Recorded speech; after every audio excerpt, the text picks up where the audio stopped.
Bon matin tout le monde, bienvenue dans On jase de chasse de pêche de plein air, j'espère que vous allez bien. Nouvelle tasse ce matin.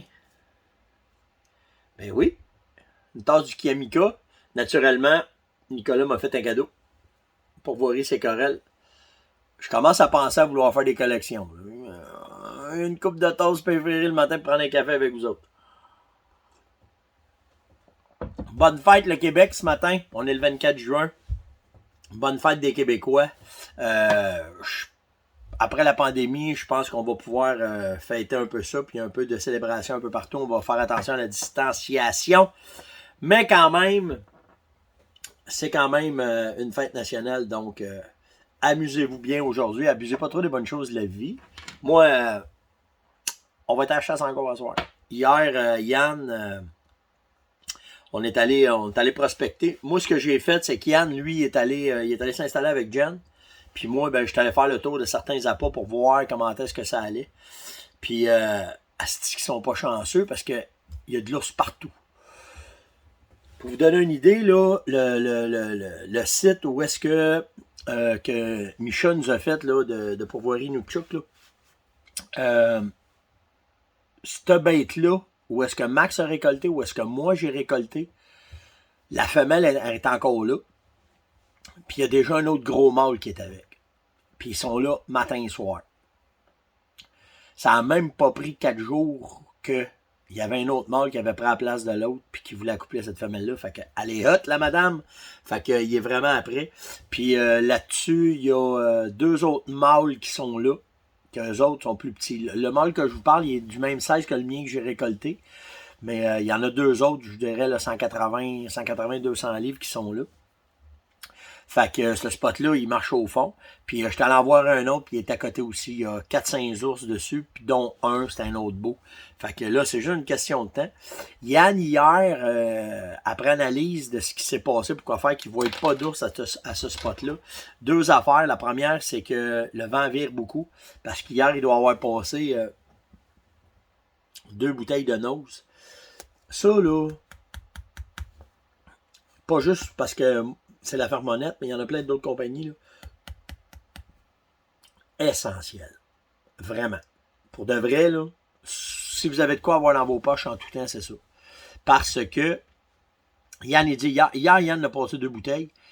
Il dit, papa, il le faisait aux 10 minutes, là. Puis il dit, le vent n'arrêtait pas de tourner. Fait que, tu sais, si le vent tourne, ben, pas évident de pouvoir faire sortir un gros parce qu'il va probablement vous sentir. Mais l'autre affaire, ils ont attendu hier, lui puis Jen, vers 7h30, 8h, un cri infernal en forêt. Puis probablement, sur les caméras, on a vu qu'il y avait un jeune ours qui était tué, un ours d'à peu près 3 ans. Fait que Yann, il dit, papa, il dit, on s'est fait glacer le sang, il dit, ça n'avait pas de bon sens. Fait probablement qu'un des gros ours qui avait sa bête à Yann, il a pogné le petit, puis ils l'ont ramassé, ils l'ont mangé, that's it. Ça fait partie de la chaîne alimentaire, puis ils sont un peu cannibales entre eux autres. Fait que celui-là, pour moi, il s'est fait ramasser hier, solide. Fait que on a ramassé on ramasse beaucoup d'images là, présentement là, avec Moi, je pensais pas à un moment donné avoir des caméras qui étaient capables de me donner autant de qualité d'image. Les caméras là, que j'ai avec Bolly cette année, là, c'est hallucinant. Je vous le dis, là, on peut faire un film juste de comportement d'ours avec tout ce qu'on est allé chercher. Fait que c'est vraiment le fun. Puis ça, je dis à Yann, j'ai tous les ours qu'on a vus. Probablement qu'il s'est fait snapper. Fait que ça brûle pas un trou, mais ça rend un trou un peu moins le fun. Euh, dans les questions, il y a plein de questions qui sont sorties. D'après moi, un matin, je pourrais faire un 25 minutes, 30 minutes, 40 minutes. Mais il faut que je me limite à peu près à 10 minutes, 15 minutes parce que les ondes Internet ici sont pas terribles. Mais je vais regarder les sujets pour aujourd'hui, demain. De toute façon, normalement, quand il y a des vacances, vous me posez pas trop de questions. Ça va me permettre de continuer celle que j'ai là demain. Là. Mais que j'avais fait un 10-12 minutes, je vais lâcher ce matin. Pas parce que je veux pas vous parler, mais bien parce que les internets sont pas assez vite. Juste avant de continuer la question, je veux juste féliciter une jeune femme, Carole-Anne Baudin. Son père, il est fou comme la boîte de son succès qu'elle a fait pour la fête des pêches. À la pêche au saumon, elle a attrapé un grand saumon de 13 livres sur la rivière Godbout, à Côte-Nord. Alors, félicitations. Je ne sais pas si c'était ton premier, je ne sais pas comment est-ce que c'est. Je peux te dire une affaire, par exemple. Ton père était fier de toi en tabarouette, puis encore plus parce que c'était la fête des pères. Fait que bravo, Caroline, là, pour ta capture de grand saumon. Ceux qui ne le savent pas, là, pogner un grand saumon, c'est tout un exploit au Québec. Même si ça a l'air facile, là, c'est... En tout cas, moi, dans le temps, quand je le pêchais, c'était 48 heures de pêche pour un saumon. Ça vous donne une idée. Ça ne doit pas être bien plus facile aujourd'hui. Il y en a qui pognent ça comme n'importe quoi, là. Mais je vous le dis, là, dans le freeland, dans le public, quand tu passes les poules puis tu fais un en arrière de l'autre, c'est un 48 heures de pêche pour un saumon. Fait que bravo. Bravo, Caroline. Yvette Gravel qui me demande pourquoi tu parles d'enlever les os de gibier quand tu dans ton vidéo là, que tu as faite sur l'ours. Tu serais pas mieux délaissé pour avoir plus de goût. La raison, c'est que premièrement, quand on voyage de province en province, on n'a pas le droit d'avoir les os dans la viande. Parce que à cause des maladies qu'ils pourraient transmettre. Normalement, c'est l'eau de la colonne vertébrale, mais si tu veux pas avoir vraiment pas de trouble, si tu enlèves toutes les os, si tu te fais arrêter, c'est plus facile, tu te fais pas baudeler par les agents. Fait que ça, c'est la première affaire. Puis la deuxième raison, c'est si tu as à le transporter, parce qu'on parlait de field dressing, là, de faire ça si tu fais ça dans le bois. Fait que si tu fais ça dans le bois, puis tu as à ramener ta viande, moins qu'il y a d'os, moins que c'est pesant, moins que tu as d'affaires à transporter. Fait que c'est pour ça que j'ai montré cette technique-là, Yvette. Là. C'est juste pour ça. C'était pour montrer une autre façon. Puis là, cette année, avec le problème des boucheries qui peuvent pas... Ils ont de la misère à se débarrasser des os d'ours, des peaux d'ours, de la retaille de la viande. Alors, c'était pour cette raison-là que je vous ai montré comment enlever les os pour que quand vous allez amener votre viande au boucher, qu'il aille juste à faire la viande, puis que là, vous n'ayez pas de surplus de frais pour votre boucherie. Fait que c'est pour ça que j'ai parlé de ça. Bon, ok, ça, j'en ai parlé. Là, les gros qui sont rendus à ma place. Fait que ça, c'est fait. Je me suis fait poser quelques questions par Jack, par Pierre. C'est quoi tes outils que ça prend quand tu fais du field dressing? Tu sais, ce que vous avez le plus de besoin, là, OK, moi que j'utilise, les gants de caoutchouc, OK, c'est un must parce que tu veux pas, si tu veux pas avoir une coupure puis te contaminer par la viande. C'est la première affaire. Pour ton éviscération, un kit d'éviscération, c'est tout le temps bien le fun, surtout ces grands gants-là, là, que ça t'empêche de te crémer. Fait que tu vas monter les gants jusque-là, tu rajoutes tes gants de caoutchouc par-dessus. Dedans, tu as un sac pour pouvoir mettre tes abats. Puis tu as une tie wrap pour attacher ton tag. Fait que c'est des petits ensembles bien fun à traîner et à avoir dans nos sacs à dos. Fait que tu as tout ce qu'il faut quand ça va être le temps d'éviscérer. Fait que un autre paire de gants de caoutchouc au cas où que tu en passes une gang ou n'importe quoi. Là, quand tu transportes puis tu veux pas être tout crémé puis tout ça. Là, ça. Après ça, tu tombes avec tes couteaux. OK? J'ai du poil dedans. Mon préféré, vous me l'avez demandé beaucoup, j'aime beaucoup le Outdoor Edge, OK, parce que à cause des lames ici, qu'on peut rechanger, fait que c'est un couteau que j'aime beaucoup. Si vous faites les capes, OK, vous défaites la tête, allez chercher tout le kit, je vais vous montrer de quoi, que je pense pas que j'ai parlé encore. Vous êtes capable maintenant, avec Internet, de vous procurer, on va vous le montrer de même, ça. Ouh, il y en a qui vont dire, ah, je connais ça, moi, je travaille avec ça. Ben oui. C'est un scalpel que les chirurgiens utilisent. Puis tu es capable d'ajouter ta petite lame pour aller par-dessus. Puis ça, ça te permet, quand tu veux arranger. J'ai déjà ouvert un chevreuil avec ça. OK? Parce que ça coupe en laisse. Ça coupe, c'est écœurant. Fait que ça te permet, quand tu vas skinner ton gibier, d'être capable d'avoir une lame qui coupe très très bien pour faire le tour des yeux. Le chevreuil, il faut faire attention dans le coin des yeux, la glande qu'il y a là, il faut aller chercher bien comme il faut. Un petit scalpel comme ça fait un job en masse.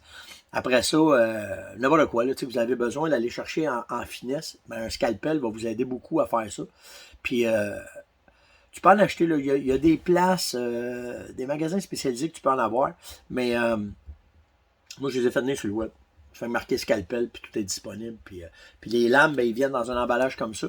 Puis quand tu as fini, faites bien attention quand vous manipulez ça, OK? Moi, quand je les manipule, c'était avec une paire de pinces, parce que je veux pas passer tout douette. Puis quand ta lame, elle est usée, qu'elle est finie, tu la remets dedans, dans le petit papier d'aluminium. Puis là, tu la jettes avec ça. Fait qu'il n'y a pas de danger d'un vidange qu'il y ait de quelqu'un qui puisse se couper ou qui arrive de quoi avec ça. Fait que, petit chose. Puis la dernière affaire, non la moindre, la fameuse scie portative là, que je vous ai déjà parlé, là, que tu peux tout défaire, puis tout monter, puis tout arranger.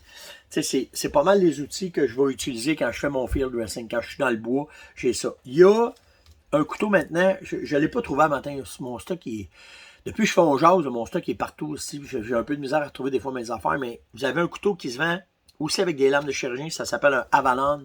C'est un petit couteau. C'est comme un petit couteau de poche, mais au bout, tu peux ajouter des lames de scalpel. Fait que ça aussi, c'est bien commode. Fait que c'est tous des petits outils bien le fun à avoir quand tu vas. Puis tu sais, quand que je chasse, ben... Ouais, non, matin.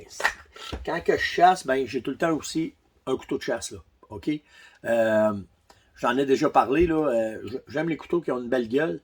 La raison est simple, c'est que j'aime les couteaux qui sont faits de ce genre-là, avec une pointe de ce genre-là, pour que ça peut arriver que vous en ayez besoin pour faire une mise à mort. OK? Je parle pas d'ouvrir le cou, là, je fais pas ça, là, mais ça m'est déjà arrivé d'arriver, mettons, un ours, tu mets une balle dedans, mais tu sais, un chevreuil, t'arrives, puis il est pas décédé, ben pour faire une mise à mort avec une lame qui est comme ça, c'est facile d'aller chercher le cœur, puis décrocher le cœur, puis de le faire décéder. Si ça vient qu'à arriver cette année, je sais pas si je pourrais pas montrer ça sur le web. Ça serait. Je commence à penser à faire du contenu privé, là, que vous seriez membre. Tu sais, j'ai une page qui s'appelle Coach de chasse. C'est un groupe privé, je peux mettre ce que je veux là-dedans. C'est peut-être des vidéos qui vont aller là-dedans, parce que si je mets ça public, ça fait. Juste la vidéo de l'ours que j'ai mis, là, YouTube m'a mis une certaine modération dedans. Fait que probablement qu'un groupe privé, je pourrais faire ça. Fait que je pourrais vous montrer comment faire pour faire une mise à mort avec un couteau proprement, là, pas barbare. On a des trucs avec ça. Hey, c'est incroyable, j'arrive déjà à 12 minutes. Fait que c'est les outils que j'utilise pour débiter et faire mon field dressing là, quand je suis dans le bois. C'est ce que j'utilise. Patrick Gignac m'a demandé, Steph, pour le gros gibier, le gras, tu peux-tu t'en servir aussi pour faire de la cuisson pour tes bottes? Le gras d'orignal, je le garde. Je fais aussi de la cuisson avec ça, parce que c'est un steak d'orignal cuit dans la graisse d'orignal, c'est malade. N'oubliez pas qu'il faut vous le clarifier, OK? Là? Fait qu'il faut que vous mettiez votre gras dans une marmite, le faire fondre doucement. Faut pas qu'il cuise, faut pas qu'il bouille. Là, vous enlevez les impuretés, vous le passez dans un coton fromage, puis là, vous mettez ça dans un pot maçon. Puis là, ça vous fait du gras de cuisson. Le gras d'orignal et le gras de chevreuil, j'ai jamais essayé sur des bottes. C'est pas la même texture que le gras d'ours. Le gras d'ours, il est plus...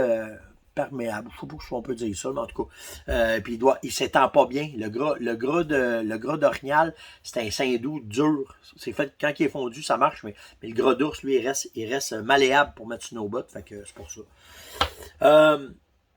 C'est là on jase de ce matin. Il me reste encore plein de sujets que j'ai pas passé à travers. Je voulais vous parler de la campagne gouvernementale sur la pêche. Allez voir ça. Venez m'en passer des commentaires que vous en pensez. Il y a peut-être de quoi. Ça ressemble à une grosse campagne de n'importe quoi, je trouve. Il pourrait faire de quoi de plus actif, plus wow. Je sais pas. En tout cas. Je sais pas. En tout cas, peut-être mon petit côté chiant là matin, là, mais il me semble que la campagne, elle manque un peu de wow dedans. Mais c'est ça. Fait que je vais vous revenir demain avec d'autres sujets. J'espère que vous appréciez. Hey, lâchez pas de liker, partager, commenter. C'est bien important. Je vous le dis, là, je vous le dis à tous les matins. Mais il y en a qui se laissent aller. Quand vous me regardez, faites juste cliquer en bas à gauche sur le j'aime. Si vous êtes sur YouTube, juste cliquez. Allez vous abonner à ma page YouTube, s'il vous plaît, parce que, comme je vous dis, on va faire probablement un groupe privé pour mettre du contenu spécial dessus, du contenu qu'on peut pas mettre en public, qui va rester vraiment pour nous autres. Fait qu'en vous abonnant à la chaîne YouTube, ça va probablement aller sur la chaîne YouTube, cette affaire-là. Genre coach de chasse là, que j'avais fait, quelque chose comme ça. Fait qu'on va aller là-dessus. Fait que c'est à peu près ça. Fait que likez, partagez, invitez et surtout commentez. Puis faites-les là, juste ici en bas à gauche. Là. Tu cliques j'aime, puis la job est faite. Passez une excellente journée, passez une belle journée de la Saint-Jean. Faites attention à vous autres, abusez pas trop des bonnes choses de la vie. Il y en a hier qui m'ont dit, hey Steph, faut pas que tu te mouches avec ton chandail. Colique, il est sale en plus. Faut pas que tu te mouches avec ton chandail, je le sais, mais tu sais, il y a des mal. Je suis naturel, là, tu sais. Il y a des fois, je me laisse aller un peu sur le côté être humain, qu'il faut pas très faire.